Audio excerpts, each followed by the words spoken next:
House, Church, Castle by Tammy Zambo. Trading ideas. In the Middle Ages, people from different parts of Asia, Africa, the Middle East, and Europe traded goods. They also traded ideas and religious practices. Islam, for example, spread widely through Arabia. With the growing number of Muslims came a growing number of newly constructed mosques. The Dome of the Rock. One new mosque built during this time was the Dome of the Rock in Jerusalem, Israel. Even today, it is a sacred place of worship to Muslims all over the world. They believe that Muhammad ascended to heaven from the rock on which the mosque is built. The same rock is also considered holy to Jews and Christians because important Jewish temples once stood on it. Building the mosque. The Dome of the Rock was built by Abdul Malik, a Muslim caliph, or successor to Muhammad. He wanted large numbers of Muslims to come to Jerusalem to worship. Abdul Malik wanted to build a mosque that was perfect in every way. To be sure each detail was right, he had another mosque built first as a model. Only then did building begin on the Dome of the Rock. The Romans had already used arches to build domes. Mosques were not usually built with domes, so the architects of the Dome of the Rock borrowed the Romans' method. They first built a base with 8 sides.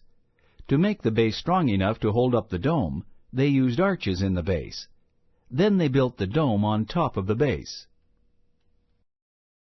A perfect balance.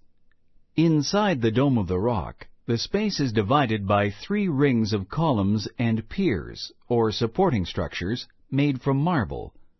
The innermost ring surrounds the sacred rock. The other 2 rings provide walkways along the sides of the outer wall. There are 8 sides in total, and 4 of them have entrances. These entrances face north, south, east, and west. Detailed decorations were added on nearly every surface. The builders paid just as much attention to the outside of the mosque as they did to the inside. They built the walls with marble and decorated them with colorful mosaics. The dome itself was covered in gold at first. Today's dome is made of aluminum covered with gold so that it will last longer. The early Muslims were highly skilled in the arts of mosaics and calligraphy. They used tiles in vivid, brilliant colors to create mosaics. The designs were often shapes and patterns rather than illustrations. Calligraphy is the art of fine handwriting. At the Dome of the Rock, decorative calligraphy is used both inside and outside. Inside, the writing tells the story of Muhammad. Outside, verses from the Quran appear in calligraphy. The Hall of Supreme Harmony. Another great medieval building is the Hall of Supreme Harmony, one part of the Forbidden City in Beijing, China. It is the most important among all the buildings of the Forbidden City, which was the Emperor's royal palace. The Hall of Supreme Harmony is also one of the largest medieval Chinese buildings still standing today. It was completed in 1420. This structure was important because official public ceremonies were held there. One of the ceremonies marked the Emperor's taking his position on the throne. Other ceremonies included his announcements of war and peace. A place of honor. Many characteristics of the outside of the hall were important symbols to the Chinese. For example, the building itself faces south to show honor and respect. The roof tiles are yellow, a roof color only the emperor could use. 2 carved dragons sit on each end of the roof's main edge. Each dragon stands for the emperor and is 11 feet, 3.3 meters high, and weighs 4.3 tons. The dragons were meant to guard the hall from fire. They were also believed to have the ability to gather clouds to make rain. The dragons did not prove to be enough protection, however. The Hall of Supreme Harmony burned down less than a year after it was finished. It was rebuilt 3 times, and each time it burned down again. The present hall was built in 1695. Inside the Hall of Supreme Harmony there is a lot of space. In the center, the Emperor's golden throne sits on a platform that has been raised up. 24 giant pillars support the roof above the throne. Each one is 41.5 feet, 12.5 meters high, and 3.5 feet, 1.1 meters in diameter. The 6 pillars closest to the throne are covered in gold. The rest are painted red. The throne, like the hall, faces south. Dragons appear everywhere in the interior decorations. The throne is covered with carvings of them. They fill every inch of the 6 golden columns and are painted on the walls. Even a design on the ceiling includes 2 dragons playing with pearls. The Chinese believed that pearls protected the emperor's power. The rock churches of Lalibela. It is said that King Lalibela of the Zagwa people once had a vision of the city of Jerusalem in heaven. He saw churches that were carved from a single stone. He wanted to build the churches he saw in his vision. From about 1185 to 1225, Lalibela had 11 churches carved from the solid volcanic rock that covered the area. As a result, the area where the churches stand was named Lalibela, after the king. The Timkat celebration. Christianity is the oldest surviving religion in Ethiopia. All of the stone churches at Lalibela are still used today as places of worship. Monks perform daily activities in the churches. Some of them live nearby in caves that are also carved out of rock. Each year, thousands of believers make pilgrimages to the churches at Lalibela. Timkat, a holiday that celebrates the baptism of Jesus, is a popular time for making these pilgrimages.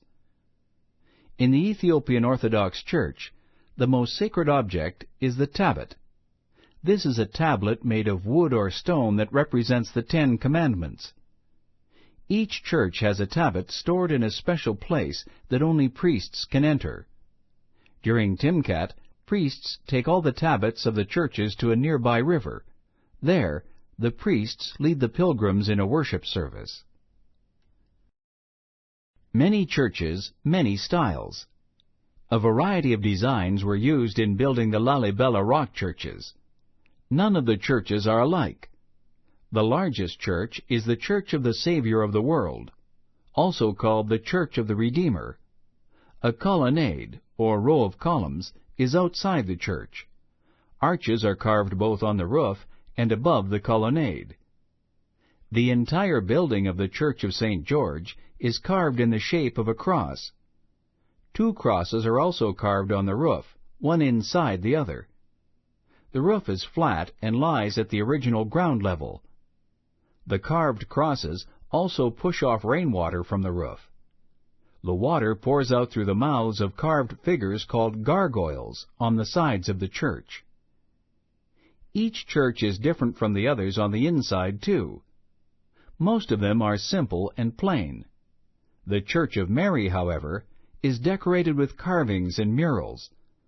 There are also pictures of the sun, animals, and flowers. This church also has a tall column called the Pillar of Light. It is draped in fabric. It is said that at one time the fabric was removed, and the pillar filled the church with light. A Central European house. As trade expanded in the Middle Ages, cities in Europe grew. Living space was limited in the cities, so houses were usually built upward. In Central Europe, the ground floor of a house often had a merchant shop or a craftsman's workshop. The middle floors were used for living space. The top floor was often a storage area. The roof usually sloped steeply to prevent heavy snow from building up. European castles. Castles, an important type of medieval building, still stand all over Europe.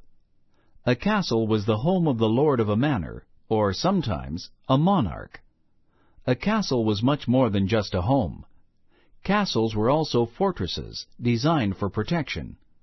They took up enough land to provide areas for storing weapons and supplies, as well as housing for the Lord's main followers, including knights. People who lived in a castle also needed to eat, so besides a kitchen, there were stables and pens for keeping pigs, chickens, and other animals. There was even a vegetable garden. The people also needed a reliable water supply. Every part of a castle was designed to protect the Lord and his followers from an extended attack, also called a siege. The castle's main features are the gatehouse, the moat, the towers, and the keep. The gate was the entry to the castle. It was also the castle's weakest point. A drawbridge could be lowered to cross the moat, or raised to cover the gate. Gate doors had heavy grates that could be raised and lowered inside the gateway. The moat was a canal filled with water that surrounded all or part of the castle. Towers strengthened the castle wall and provided storage and living quarters. From a tower, defenders could fire arrows and other missiles at the enemy. The keep included lodging for the Lord and a great hall where most of the business and social life of the castle took place. The keep could be a separate building in the center of the castle grounds or a tower in the inner wall. A space for symbols. Some of the greatest buildings built in the Middle Ages in Europe were the cathedrals. They were designed so that Christians would picture heaven when they worshiped there.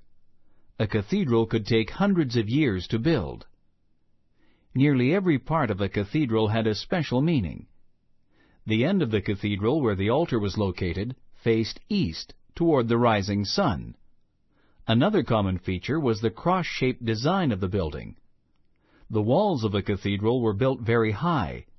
This was done to give worshippers the impression that the whole building was reaching toward heaven. Windows were used everywhere to let in as much light as possible, because light symbolized God's presence. Many of the windows in a cathedral were made of stained glass. They let in light and inspired worshippers with their beauty. They did even more than this, however. Very few people during the Middle Ages could read. They could not understand Latin, which was spoken at the services. Most people learned about their religion from the stained glass windows. The windows showed Bible stories and important biblical features. Statues both inside and outside the cathedral also taught people about their religion. For these reasons, cathedrals were sometimes called the Bible of the poor. Houses, churches, and castles. In the medieval world, many buildings were designed using ideas from different places. The Dome of the Rock, for example, borrowed the use of domes and arches from the Romans. This mosque was carefully planned and decorated with many details. The result was a place of worship for large numbers of Muslims. The rock churches at Lalibela are also impressive places of worship, and pilgrimages are still made to them. The Hall of Supreme Harmony in China reflects how important the emperor was to his people. In medieval Europe, houses in the cities had several floors. Castles had features for protection. Cathedrals had stained glass windows that told Bible stories. Structures all over the medieval world shared common ideas in their designs, yet each reflected its own culture.